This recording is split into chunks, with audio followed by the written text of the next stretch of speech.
আমি 1979 সাল থেকে জাতীয়তাবাদী ছাত্রদল থেকে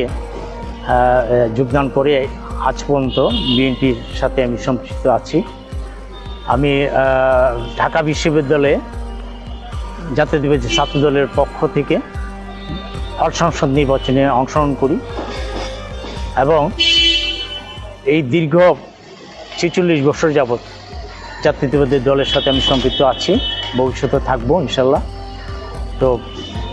আমি আশা করি যে আমার দীর্ঘ আন্দোলন সংগ্রাম বিবেচনা করে এবং আমার ত্যাগ বিবেচনা করে আশা করি আমাদের ভারপ্রাপ্ত চেয়ারম্যান জনাব তারেক রহমান, আমাদের দেশনেত্রী বেগম খালেদা জিয়া সহ স্ট্যান্ডিং কমিটির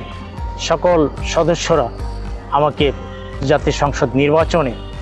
ব্রাহ্মণবাড়িয়া 1 নাসিরনগর এলাকা থেকে যদি মনোনয়ন দেয়, আমি আশা পোষণ করব নাসিরনগর উপজেলাবাসী সকলেই একত্রিত হয়ে এই বিএনপির পক্ষে একটা গণজোয়ার সৃষ্টি হবে। কারণ আমি বিগত দিনে আন্দোলন সংগ্রাম করতে যেয়ে বিশেষ করে আমি আমার লেখা বই ছোটদের জিয়া, তারেক রহমান, শহীদ জিয়ার প্রতিচ্ছবি, লাঠি লটগি বইটার অপব্যবহার, রক্তাক্ত 36শে জুলাই, মানব জাতি, মনোবিজ্ঞানের দৃষ্টিতে নিজেকে জানুন, মনকে দেখুন মনোবিজ্ঞানের চোখে ইত্যাদি নানাবিধ বইয়ের কারণে বিগত সরকার আমার উপর রাগান্বিত হয়ে আমাকে কলেজের প্রিন্সিপাল থাকাকালীন আমার উপরে অনেক হয়রানিমূলক আচরণ করে তারা আমার সরকারি বেতন বন্ধ করে দেয় এবং তারা দীর্ঘদিন আমার সরকারি বেতন এবং প্রতিষ্ঠানের বেতন বন্ধ রাখে। তো আমি আশা পোষণ করব যে আমি এই দলের জন্য আমার ত্যাগ কতটুকু সেটা বড় কথা নয়, বড় কথা হলো যে গণমানুষের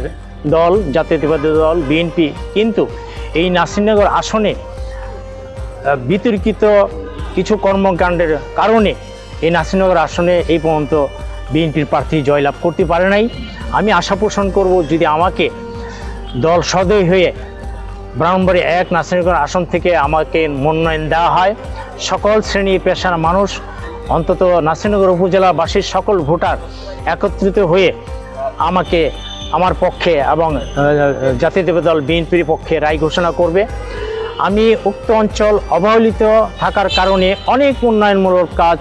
থেকে বঞ্চিত রয়েছে, বিশেষ করে নাসিরনগর উপজেলাবাসী। বিশেষ করে রাস্তাঘাটের খুব করুণ দশা। রাস্তাঘাট একটি গ্রাম থেকে অন্য গ্রাম, এক ইউনিয়ন থেকে অন্য ইউনিয়ন থেকে উপজেলা পর্যন্ত প্রত্যেকটা রাস্তার সংস্কার করা এবং সংযোগ স্থাপন করা খুবই জরুরি। একটি আন্তর্জাতিক মানের ভালো হাসপাতাল করা খুবই জরুরি। একটি বিশ্ববিদ্যালয় হতে পারে নাসিরনগর উপজেলার মধ্যে, কারিগরি কলেজ সহ